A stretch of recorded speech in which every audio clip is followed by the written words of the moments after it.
बिस्मिल्लाहिर्रहमानिर्रहीम। स्टार्ट करते हैं एजेंट्स यूज्ड इन डिस्लिपिडीमिया की पार्ट 2 की वीडियो को। इस पार्ट में इंशाल्लाह लिपोप्रोटीन के डिसऑर्डर्स को ब्रीफली डिस्कस करेंगे। अच्छा, उससे पहले पार्ट 1 की वीडियो की एक दो बातें बताना भूल गया था, उसको हम डिस्कस कर लेते हैं।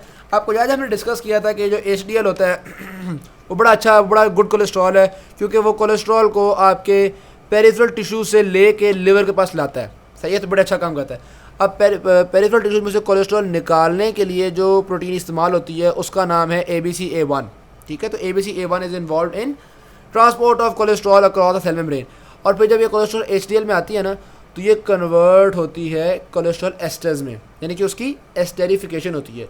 और इस एस्टेरिफिकेशन में जो एंजाइम रोल प्ले करता है वो है लेसिथिन कोलेस्ट्रॉल असाइल ट्रांसफरेज, यानी कि LCAT। This is a very very important enzyme, क्योंकि अगर LCAT नहीं होगा तो कोलेस्ट्रॉल एस्टर्स में कन्वर्ट नहीं हो सकेगी, और अगर ये एसिडिफिकेशन ना हुई तो जाहिर बात है HDL बेचारा उस तरीके से अच्छा काम नहीं कर सकेगा, उतनी ज़्यादा कोलेस्ट्रॉल को यहाँ से यहाँ ले जा नहीं सकेगा, रिवर्स कोलेस्ट्रॉल ट्रांसपोर्ट करवा नहीं सकेगा। समझो की बात। और फिर जब ये अगर LCAT से ही काम कर रहा हो तो यहाँ से कोलेस्ट्रॉल एस्टर्स को उठाता है, कोलेस्ट्रॉल एस्टर्स लिवर में ले जाता है, और फिर लिवर दोबारा उन कोलेस्ट्रॉल एस्टर्स को कोलेस्ट्रॉल में कन्वर्ट कर लेती है with the help of lysosomal acid lipase LAL। खैर वो बात की बातें हैं। अब हम आते हैं डिसऑर्डर्स की तरफ। डिसऑर्डर्स के मामले में ज़हन में रखिएगा यार, मेन जो बात हम आमतौर पे डिस्कस कर रहे होते हैं ना, वो होती है हमारे पास LDL की कोलेस्ट्रॉल, क्योंकि LDL के कोलेस्ट्रॉल को हम बैड कोलेस्ट्रॉल कहते हैं, और यही असल कल्प्रेट होती है हमारी अक्सर बीमारियों में, अक्सर डिजीज़ में। थोड़ा सा लेवल एंगल हमारा ख़राब हुआ है। अच्छा जी, LDL कोलेस्ट्रॉल। अच्छा, आमतौर पर जब दवाइयाँ देकर ट्रीट करते हैं ना, तो ट्रीटमेंट में भी मेन मकसद LDL कोलेस्ट्रॉल को ठीक करना होता है। ठीक है, LDL कोलेस्ट्रॉल लेवल्स को हम ठीक करते हैं, क्योंकि देखो ना यार, ये देखो जो कोलेस्ट्रॉल हमारे कैलोमाइक्रॉन्स में थी वो कुछ ना कुछ आपके HDL में जा रही थी, कुछ ना कुछ आपके लिवर में जा रही थी, कोई ऐसे मसले की बात नहीं है। जो कोलेस्ट्रॉल VLDL में थी, VLDL तो खुद कभी कभी यहाँ पर चले जाते हैं, मतलब कोई इतने मसले की बात नहीं है, या LDL में चले जाते हैं, कोई इतने मसले की बात नहीं है। लेकिन जो LDL थे, LDL की जो कोलेस्ट्रॉल है, या वो लिवर में जाएगी या वो टिश्यूज़ में जाएगी, बड़ा ख़तरनाक है। ठीक है, तो LDL cholesterol is a very big point of concern, क्योंकि उसकी जो है वो सारी तो नहीं, मतलब काफ़ी हद तक कोलेस्ट्रॉल टिश्यूज़ में जा रही है। उसके अलावा आपको याद होगा LDLs आपके मैक्रोफेजेस में घुसते हैं, और मैक्रोफेजेस को बनाए जाते हैं फोम सेल्स। इन फोम सेल्स ने फिर एथेरोस्क्लेरोटिक प्लेक्स बनाने होते हैं, ब्लड वेसल को तंग कर छोड़ते हैं। तो LDL इस तरह भी बड़े ख़तरनाक है। ठीक है, तो मेन अक्सर जो मसले बन रहे होते हैं वो LDL की वजह से बन रहे होते हैं। हम उसके लेवल्स को रेगुलेट करते हैं, और अक्सर जब दवाई देते हैं तो LDL लेवल को ही कम किया जाता है, क्योंकि ये बैड कोलेस्ट्रॉल है। उसके अलावा अगर HDL, जो कि गुड कोलेस्ट्रॉल है, अगर HDL कम हो गई है तो ये भी ख़तरे की घंटी ज़रूर होती है। ठीक है, तो ये दो बातें आपके पास, जो दो चीज़ें अहम हम नोट कर रहे होते हैं, वो LDL कोलेस्ट्रॉल और HDL कोलेस्ट्रॉल नोट कर रहे होते हैं। अगर मैं नॉर्मल लेवल्स की बात करूँ तो आपका जो कोलेस्ट्रॉल है उसका लेवल आपके ब्लड के अंदर 200 मिलीग्राम पर डेसीलीटर से कम मेंटेन करना होता है हमने। ठीक है, मतलब इससे कम हो तो अच्छी बात है। जो ट्राइग्लिसराइड्स हैं उनका लेवल देखा जाए तो 150 मिलीग्राम पर डेसीलीटर होता है आपके ट्राइग्लिसराइड्स का लेवल। ठीक है, कोलेस्ट्रॉल का कहता था लेस देन 200, और इनका होता है 150 के करीब। ये तो बात बड़ी सिंपल सी थी, कोई ऐसे मुश्किल बात नहीं थी। अच्छा जी, अब अगर ब्लड के अंदर ट्राइग्लिसराइड्स बढ़ जाएं उसको कहते हैं हाइपर ट्राइग्लिसराइडीमिया। अगर ब्लड के अंदर कोलेस्ट्रॉल बढ़ जाए उसको कहते हैं हाइपर कोलेस्ट्रोलीमिया। या मुझे एक बात बताओ, कौन सी लिपोप्रोटीन्स थे जिनमें ट्राइग्लिसराइड्स बहुत ज़्यादा थे? याद है?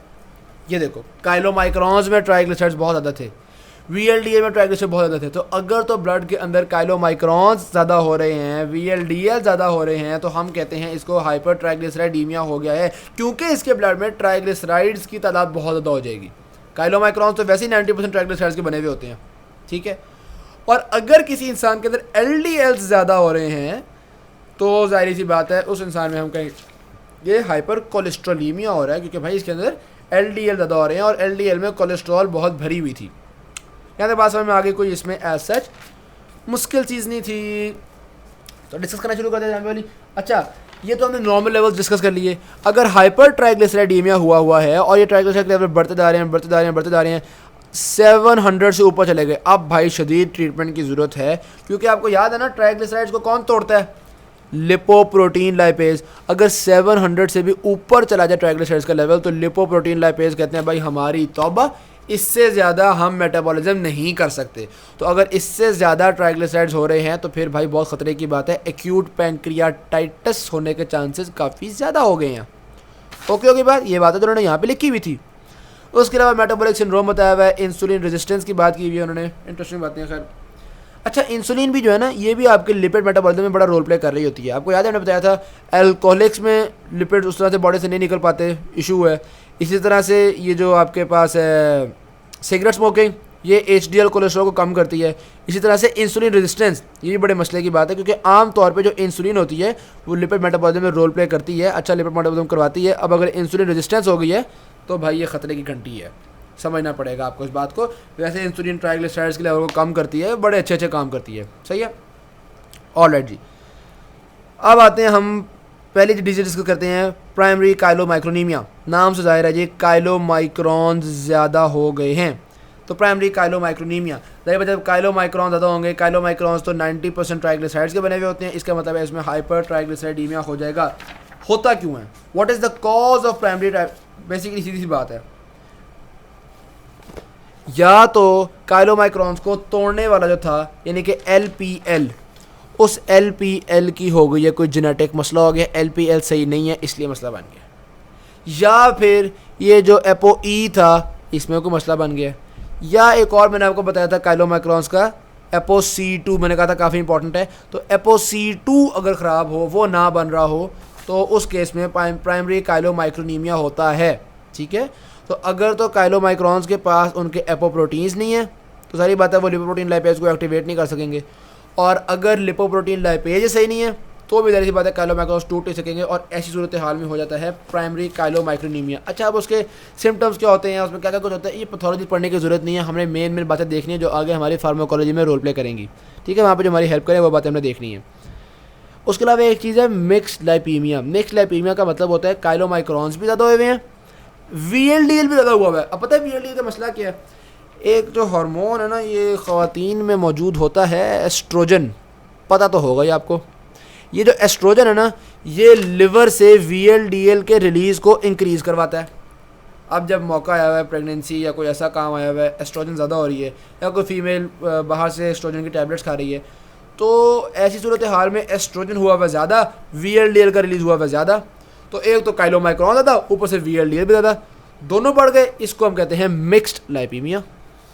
सिंपल सी बात होगी, लाइपीमिया का मतलब है ब्लड में लिपिड्स की कंसंट्रेशन इंक्रीज़ कर जाए, सही है की बात, या इनफैक्ट कह लो अनएस्टेरिफाइड फैट की कंसंट्रेशन इंक्रीज़ कर जाए, उसको हम कहते हैं लाइपीमिया। ऑलराइट जी, एक और बात आपको याद है, मैंने आपको बताया था कि जब खाना खाते हैं तो हमारे ब्लड में काइलोमाइक्रॉन आते हैं, और खाना खाने के 10 घंटे बाद सारे काइलोमाइक्रॉन ख़त्म हो चुके होते हैं, याद है ना। तो सिंपल सी बात है, हम टेस्ट जब भी करते हैं तो खाना खाने के 10 घंटे बाद करते हैं, 10 आवर्स फास्टिंग में। अगर वह पूछे ना कि भाई 10 घंटे बाद क्यों करते हैं, तो वो इसलिए करते हैं क्योंकि हमें पता है 10 घंटे में काइलोमाइक्रॉन ख़त्म हो जाते हैं। अगर 10 घंटे के बाद टेस्ट किया और उसमें हमें काइलोमाइक्रॉन मिल गए हैं तो हम कहेंगे भाई ज़रूर लिपोप्रोटीन लाइपेज में मसला है, या C2 में मसला है, या ApoE में मसला है, जो भी है कोई ना कोई मसला ज़रूर है, काइलोमाइक्रॉन ख़त्म नहीं हो सके, सही है। फिर आगे आते हैं हमारे पास फेमिलियल हाइपरट्राइग्लिसराइडीमिया। तो इसमें कोई खास नया कॉन्सेप्ट नहीं है हमारे पास, ये बात पहले भी आपको पता है कि अल्कोहल जो है उसका इंटेक ब्लड में लिपिड लेवल्स को बढ़ाता है, इसी तरह से जो एस्ट्रोजन हैं वो भी लाइपीमिया कॉज करवाती हैं, तो कोई नई बात नहीं है। फिर सिम्टम्स वगैरह लिखे हुए हैं, लेकिन फार्माकोलॉजी में सिम्टम्स हमारे लिए इंपॉर्टेंट नहीं है, ठीक है। तो नेक्स्ट आता है हमारे पास फेमिलियल कंबाइंड हाइपर लिपोप्रोटीनीमिया। फेमिलियल का मतलब ये फैमिली में पाया जाएगा, तो इसका जेनेटिक से कुछ ना कुछ ताल्लुक है। कंबाइंड, इसमें एक से ज़्यादा लिपोप्रोटीन्स का लेवल बढ़ रहा है, इसमें VLDLs भी इंक्रीज़ कर जाते हैं और LDLs भी इंक्रीज़ कर जाते हैं।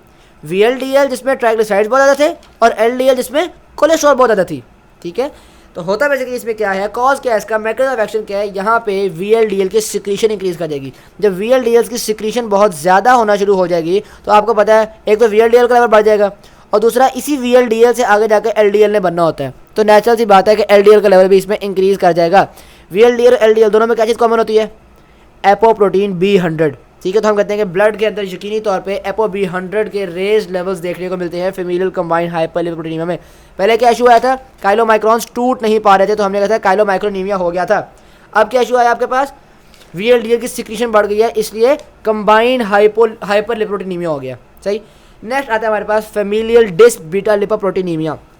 ये भी जाहिर सी बात है हाइपर ट्राइग्लिसराइडीमिया की एक टाइप है, इसमें भी ट्राइग्लिसराइड इंक्रीज करेंगे। अच्छा, यहाँ बेसिकली हो क्या रहा है, यहाँ पे जो ApoE था ना उसका बन गया मसला। अब अगर आपको याद हो, ये देखिएगा काइलोमाइक्रॉन्स इसके अंदर ट्राई ग्लिसरॉल्स या इसके जो ट्राइग्लिसराइड्स हैं वो टूटते हैं और बन जाते हैं काइलोमाइक्रोन रेमिनेंट्स, और फिर ये एपोई की मदद से, यानी इसके ऊपर जो लगा हुआ प्रोटीन एपोई है उसकी मदद से लिवर में चले गए। ठीक है, इसी तरह से अगर हम VLDLs को देखें तो वो भी लिपर प्रोटीन लाइपेज के एक्शन के बाद VLDL रेमिनेंट बन गया, जिसको हम कहते हैं इंटरमीडिएट डेंसिटी लिपर प्रोटीन, जो आगे जाके LDL भी बन सकता है और एपोई की मदद से लिवर में भी जा सकता है। अब एपोई जो है उसका जेनेटिकली मसला आ गया, जो जीन्स एपोई प्रोटीन बनाते थे वो जीन्स ख़राब हो गई, तो क्या होगा, काइलोमाइक्रोन्स रेमिनेंट ब्लड में इंक्रीज़ कर देंगे, VLDL रेमिनेंट ब्लड में इंक्रीज़ कर देंगे। ठीक है, LDL का लेवल इंक्रीज़ नहीं करेगा, LDL तो उल्टा डिक्रीज़ कर रहे हैं। सही, क्योंकि LDL का कोई ऐसा, LDL की जो जाना है उसने ApoB की मदद से जाना है, B100 की मदद से LDL का ब्रेकडाउन जो है वो नॉर्मल चल रहा है, LDL का कोई मसला नहीं है।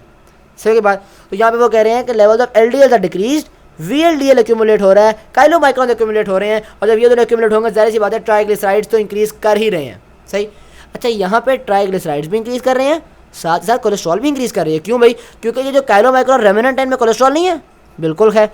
ये जो आपके पास IDL है इसमें कोलेस्ट्रॉल नहीं है, बिल्कुल है। तो इसमें कोलेस्ट्रॉल लेवल भी तकरीबन ट्राइग्लिसराइड के बराबर होते हैं, अकेला ट्राइग्लिसराइड नहीं बढ़ा। गुड होगी बात, हाइपर ट्राइग्लिसराइडीमिया तो है ही है, लेकिन इसमें कोलेस्ट्रॉल लेवल्स भी बढ़े हुए हैं। ये भी हमारे पास बात सिंपल होगी, इसमें भी ऐसे कोई मुश्किल बात नहीं थी। अब आते हैं हम हाइपर कोलेस्ट्रोलीमियास की तरफ, वो बीमारियां जिनमें LDL का लेवल ज़्यादा होगा, जिसकी वजह से हम कहते हैं ओवरऑल कोलेस्ट्रॉल लेवल ज़्यादा है। तो पहली चीज़ तो आ गई LDL रिसेप्टर डेफिसिट। ओए होए, वो रिसेप्टर जो हमेशा B100 को पहचानता था और कहता था यहाँ पे B100 है, चलो आ जाओ, बल्कि मैं मिनी कैटजेंगी खोल लेता हूँ। ये देखिए, वो रिसेप्टर जो हमेशा LDL पे मौजूद B100 को देखता था और एक्सेप्ट कर लेता था, LDL को तोड़ने में रोल प्ले करता था। अगर इन रिसेप्टर्स की कमी हो गई या ये रिसेप्टर्स फंक्शनल ना होए, कोई मसला आ गया, तो भाई साहब मसले की बात है, तो भाई साहब LDL बढ़ जाएगा, कोलेस्ट्रॉल बढ़ जाएगी, हाइपर कोलेस्ट्रोलीमिया हो जाएगा। सही है। अब जो जीन्स इन रिसेप्टर्स को बनाने में रोल प्ले कर रही हैं, अगर तो दोनों जीन्स ही ख़राब है, होमोजाइगस इशू आ गया तो बहुत ज़्यादा बड़े मसले की बात है। अगर हेट्रोजाइगस है ज़ाहिर सी बात है थोड़ा सा वो कम मसला होता है। अच्छा, फिर इसमें वो इसी तरह से अभी जेनेटिकली आपको पता होना चाहिए, कोई भी प्रॉब्लम अगर होमोजाइगस है तो वो ज़्यादा बड़ा प्रॉब्लम है, हेट्रोजाइगस है तो वो छोटा बड़ा प्रॉब्लम है, कम बड़ा मसले वाली बात है। सही की बात, तो ये वाली बात आपको पता रहती है, क्योंकि आगे जाके ना ट्रीटमेंट को वो थोड़ा बहुत बताएंगे आपको कि भाई अगर होमोजाइगस है तो क्या है, हेट्रोजाइगस है तो क्या है। अच्छा, कंबाइंड हेट्रोजाइगोसिटी, दो जीन्स इसको बनाने में इन्वॉल्व है, या है हेट्रोजाइगस लेकिन ज़्यादा बड़ा मसला बन रहा है, कंबाइंड दो हेट्रोजाइगोसिटीज़ मिल गई हैं। सही बात, तो ये भी ज़्यादा बड़े मसले की बात है। इसमें नेचुरल सी बात है, जो ट्राइग्लिसराइड लेवल है वो हमारे पास नॉर्मल होगा, क्योंकि आपके पास जो लिपोप्रोटीन लाइपेज है वो सही से काम कर रहा है। आपको पता है ना, VLDL का ट्राइग्लिसराइड कौन तोड़ता था, ये LPL, तो ट्राइग्लिसराइड टूटता जा रहा है। हाँ, आगे फिर एंड में जो कोलेस्ट्रॉल वाला रेमिनेंट था उसने लिवर में जाना था, वो लिवर में जाने में मसला आ रहा है, LDL को ख़त्म होने में मसला आ रहा है, VLDL काइलोमाइक्रोन उनको तो कोई मसला ही नहीं। ठीक है, तो ट्राइग्लिसराइड लेवल इसमें नॉर्मल है, कोलेस्ट्रॉल लेवल इसमें रेज्ड हो गया है। सिंपल बात थी, कोई मुश्किल बात नहीं थी। फिर आता है हमारे पास फेमिलियल लाइगेंड इफेक्टिव एपोलिपोप्रोटीन B100। क्या मतलब, LDL रिसेप्टर बिल्कुल ठीक है, लेकिन ये ApoB100 नहीं बन पा रही। जो जीन्स इनको बनाते थे वो जीन्स हो गए ख़राब। तो अब LDL रिसेप्टर्स तो ठीक है, वो कह रहे हैं कहाँ है भी LDL, आ जाओ। ये कहता है यार मैं LDL हूँ, कहता चल तुम्हारे पे तो ApoB100 लगी हुई नहीं, तुम नहीं हो LDL, मैंने तो सिर्फ ApoB100 को पहचानना है और एंटर होने देना है। तो अब LDL रिसेप्टर्स तो ठीक है, लेकिन ApoB100 ठीक नहीं है, इस वजह से LDLs इंटेक नहीं हो सकेंगे, इस वजह से LDL ज़्यादा हो जाएंगे और हाइपर कोलेस्ट्रोलीमिया हो जाएगा। सिंपल हो गई बात, यानी कि LDL रिसेप्टर का मसला होगा तो भी सेम मसला, मतलब तो भी सेम प्रॉब्लम क्रिएट हो जाएगी, और अगर ApoB100 का जीन में मसला होगा तो भी सेम प्रॉब्लम क्रिएट हो जाएगी। सिंपल बात होगी, इसमें भी ट्राइग्लिसराइड लेवल ज़्यादा नहीं बढ़ेंगे, इसमें भी हाइपर कोलेस्ट्रोलीमिया हो जाएगा। वो कोई मसले वाली बात नहीं यार, आसान बातें हैं। नेक्स्ट यार, ये फेमिलियल कंबाइंड यहाँ भी लिखा हुआ था, यहाँ भी लिखा हुआ था। ये VLDL के टॉपिक में उन्होंने कहा था VLDL और LDL बढ़ जाते हैं। अब LDL के टॉपिक में भी बता रहे हैं कि LDL VLDL क्या था इसमें, याद है ना, VLDL की सिक्रीशन इंक्रीज कर जाती है। सही। Lipoprotein A hyper lipoproteinemia genetic disorder है इसमें। अच्छा, लिपोप्रोटीन A पता क्या होता है, ये तो मैंने आपको बताया नहीं, सच मुझे याद आया। लिपोप्रोटीन A होता है बेसिकली LDL ही होता है ये, लेकिन LDL के साथ एक अदर ये वाली प्रोटीन लग जाती है A प्रोटीन, तो उसको हम कहते हैं लिपोप्रोटीन A। सही होगी बात। जेनेटिक इशूज़ आएंगे तो ये भी आपके पास ज़्यादा हो जाएगा, इसमें भी ज़ाहिर बात है अगर ये ज़्यादा हो गया है तो ज़ाहिर सी बात है कि LDL का लेवल इंक्रीज़ हो गया, ज़ाहिर बात है ये भी कोलेस्ट्रोलीमिया, क्योंकि LDL कोलेस्ट्रॉल ज़्यादा रखता है। गुड हो गई बात। कोलेस्ट्रॉल एस्टर स्टोरेज डिजीज़, वो बड़ी इंटरेस्टिंग बात आ गई। इस वीडियो को शुरू में मैंने आपसे कहा था कि चैप्टर 1 की 1-2 बातें हैं, मैं भूल गया था, मैं अभी बताता हूँ, याद है? अब देखो, आपको मैंने बात बताई थी, HDL जो होता है वो यहाँ से कोलेस्ट्रॉल को निकालता है। कोलेस्ट्रॉल को निकालने में कौन से प्रोटीन इन्वॉल्व थे? ABCA1। फिर उस कोलेस्ट्रॉल को कन्वर्ट करता है कोलेस्ट्रॉल एस्टर्स में। कैसे कन्वर्ट करता है? LCAT की मदद से। और फिर वो कोलेस्ट्रॉल एस्टर्स लेकर चला जाता है हमारे पास लिवर में, और लिवर उन कोलेस्ट्रॉल एस्टर्स को ब्रेक करके कोलेस्ट्रॉल में कन्वर्ट करती है with the help of lysosomal acid lipase. ठीक है, HDL से आने वाले कोलेस्ट्रॉल एस्टर्स को भी ऐसे ही कन्वर्ट करेगी। इसी तरह से जो आपके पास LDL से आने वाले कोलेस्ट्रॉल एस्टर्स हैं उनको भी ऐसे ही कन्वर्ट करेगी लाइसोसोमल एसिड लाइपेज की मदद से। सारे कोलेस्ट्रॉल एस्टर्स को ऐसे ही कन्वर्ट करेगी। अब यहाँ पे आपके पास लाइसोसोमल एसिड लाइपेज हो गया ख़राब, डिफेक्टिव, उसकी चीज़ में मसला आ गया। जारी बात है, जब उसकी चीज़ में मसला आएगा तो हम उन कोलेस्ट्रॉल एस्टर्स को कोलेस्ट्रॉल में कन्वर्ट नहीं कर सकेंगे और लिवर में कोलेस्ट्रॉल एस्टर्स जमा होना शुरू हो जाएंगे। हमने कह दिया cholesterol ester storage disease. Simple यार, इतना आसान सा काम है। अदर डिसऑर्डर्स हमने ये बड़ी मुश्किल से पढ़े, अदर हम पढ़ेंगे नहीं, बेकार है, गोली मारो। HDL डेफिशिएंसी, ओ बड़ी आसान सी बात है यार, ये भी कैसे आसान सी बात है। देखो नंबर 1 बात, LCAT, लो जी, आपको अभी तो मैंने बताया है कि यहाँ पे LCAT यहाँ पे एस्टेरिफिकेशन ऑफ कोलेस्ट्रॉल करवाता है ताकि यहाँ पे कोलेस्ट्रॉल एस्टर्स आ जाएं और HDL कोलेस्ट्रॉल एस्टर्स को कैरी करके लिवर के पास ले जाए। अगर LCAT की डेफिशिएंसी हो गई तो HDL उस तरह से कोलेस्ट्रॉल को नहीं लेकर जा सकेगा। HDL कोलेस्ट्रॉल की डेफिशिएंसी हो गई, सिंपल यार, मुश्किल बात कोई नहीं। अच्छा, एक और बात भी है, आपको याद है ये जो ABCA1 था ये इस कोलेस्ट्रॉल को पेरिफेरल टिश्यू में से निकालने में, ट्रांसपोर्ट करने में रोल प्ले कर रहा था। अगर ABCA1 की कमी होगी तो भी डेफिशिएंसी हो जाती है। उसको कहते हैं फेमिलियल हाइपो अल्फा लिपोप्रोटीनीमिया। उसमें ABCA1 जीन ख़राब हो जाता है। वो जीन जो ये वाली प्रोटीन बना रहा था वो ख़राब हो गया, ये प्रोटीन बनेगी नहीं, कोलेस्ट्रॉल निकलेगी नहीं, HDL कोलेस्ट्रॉल की डेफिशिएंसी हो जाएगी। अच्छा यार, बातें देखो बार बार आ जाती हैं घूम घूम के। याद है मैंने आपको बताया था HDL में कोई भी B एपोप्रोटीन नहीं होती। मैंने कहा था काइलोमाइक्रोन में B48 होती है, VLDL में B100 होती है, LDL में B100 होती है, लेकिन HDL में एपो A थी, एपो C थी, एपो E थी, B कोई नहीं थी। इसलिए HDL जो है ना, इनको हम अल्फा लिपोप्रोटीन्स कहते हैं। सही है, तो अब अगर HDL बहुत ज़्यादा हो रहा है तो बीमारी का नाम क्या है? सॉरी, HDL की डेफिशिएंसी हो रही है तो बीमारी का नाम क्या है? Familial hypo alpha lipoproteinemia. सही के बाद इसी तरह से टेंजियस डिजीज़ भी हमारे पास HDL डेफिशिएंसी की डिजीज़ है। तो बड़ी आसान बातें। और यार एक इंटरेस्टिंग बात आ गई आखिर में, कोई इतनी इंपॉर्टेंट तो नहीं, लेकिन थोड़ा मजे के डिस्कस कर लेते हैं। Treatment of the hyper triglyceridemias increase the HDL level. ये क्या बात हुई? हाइपर ट्राइग्लिसराइडीमियाज को ट्रीट कर रहे हैं। हाइपर ट्राइग्लिसराइडीमिया क्या मतलब है? VLDLs वगैरह बढ़े हुए हैं, काइलोमाइक्रॉन्स बढ़े हुए हैं, उनको हम ट्रीट कर रहे हैं। उनको ट्रीट कर रहे हैं तो HDL कोलेस्ट्रॉल बढ़ जाती है। अब ये पता क्यों बढ़ रही है? आपको याद है मैंने आपको बताया था कि HDL और काइलोमाइक्रॉन्स इनकी आपस में ट्रांसपोर्ट भी होती है। पता नहीं कहाँ पे, ये जहाँ ये देखो, ये मैंने डिस्कस किया है ना, इसकी मदद से ट्रांसपोर्ट होती है between the HDLs and the काइलोमाइक्रॉन्स।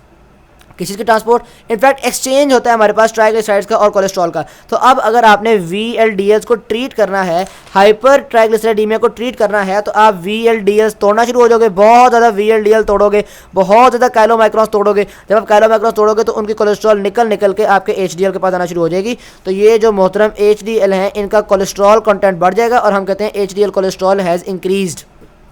सही होगी बात? ये बड़ी एक इंटरेस्टिंग सी बात है जो यहाँ पर उन्होंने बताई हुई है ऑलरेडी। सेकेंडरी हाइपर लिपोप्रोटीनीमिया जनाब वाली कुछ और बीमारियों की वजह से लिपोप्रोटीन्स इनडायरेक्टली इंक्रीज हो जाते हैं। बहुत आसान बातें थी, इसमें कोई ऐसी मुश्किल चीज़ नहीं थी। अगर हम एक दफ़ा रिवाइज करें, काइलोमाइक्रॉन्स टूट नहीं पा रहे क्योंकि लिपोप्रोटीन लाइपेज का मसला बना हुआ है, हाइपर काइलोमाइक्रोनीमिया, हाइपर ट्राइग्लिसराइडीमिया। ठीक है, VLDL बहुत ज़्यादा रिलीज़ हो रहा है, इसलिए VLDL और LDL बढ़ गए हैं, फेमिलियल कंबाइंड हाइपर लिपोप्रोटीनीमिया। सही हो गया। फिर आता है आपके पास डिस बीटा लिपोप्रोटीनीमिया। इसमें VLDLs बढ़ रहे हैं और काइलोमाइक्रॉन्स बढ़ रहे हैं। क्यों VLDL और काइलोमाइक्रॉन बढ़ रहे हैं? सिंपल सी बात है, इसमें जो ApoE है वो ख़राब हो गया। जब ApoE ख़राब होगा तो काइलोमाइक्रॉन के रेमिनेंट और VLDL के रेमिनेंट ख़त्म नहीं हो सकेंगे, जिसकी वजह से ट्राइग्लिसराइड भी बढ़ जाएंगे और कोलेस्ट्रॉल भी इंक्रीज़ कर जाएगा। अलबत्ता LDL इसमें नहीं बढ़ता। फिर LDL के रिसेप्टर अगर ख़राब हो गए, जाहिर बात है LDL के रिसेप्टर ख़राब हो गए तो LDL अंदर नहीं जा सकेगा, हाइपर कोलेस्ट्रोलीमिया। ApoB ख़राब हो गई तो भी LDL अंदर नहीं जा सकेगा, हाइपर कोलेस्ट्रोलीमिया। सही होगी बात। फिर दोबारा कंबाइंड, फिर ये आसान बातें, कोलेस्ट्रॉल एस्टर्स। अगर कोलेस्ट्रॉल एस्टर्स को हम ब्रेक ना कर सके तो कोलेस्ट्रॉल एस्टर स्टोरेज रिलीज हो जाएगी। फिर अगर HDL की प्रोडक्शन ना हो सकी या इधर कोलेस्ट्रॉल की एस्टरिफिकेशन ना हो सकी LCAT की डेफिशिएंसी की वजह से या ABCA1 की वजह से हम टिश्यूज में से कोलेस्ट्रॉल निकाल ही ना सके तो तारी पता है HDL की डेफिशिएंसी हो जाएगी। सिंपल बातें हैं। नेक्स्ट पार्ट की वीडियो में इंशाल्लाह हम देखेंगे हम डाइट से किस तरह से इन चीज़ों को ट्रीट करते हैं। फिर पार्ट 4 की वीडियो में देखेंगे इंशाल्लाह ड्रग्स को। आगे हम कन्वर्ट हो जाएंगे चुप करके मिनी कैटजन पे। बिग कैटजन के एक्स्ट्रा पॉइंट्स मैं आपको बताता जाऊँगा, लेकिन चूंकि पेपर पॉइंट ऑफ व्यू से मिनी कैटजन ठीक हो गया तो इंशाल्लाह उसकी तरफ आ जाएंगे। अभी तक जो बातें हमने की थी वो कॉन्सेप्चुअली बहुत इंपॉर्टेंट है, एग्जामिनेशन पॉइंट ऑफ व्यू से एज सच इंपॉर्टेंट निश्ता नहीं है। ठीक है, thank you very much. Video अच्छी लगी शेयर कीजिएगा, चैनल को सब्सक्राइब कीजिएगा। अल्लाह हाफ़िज़।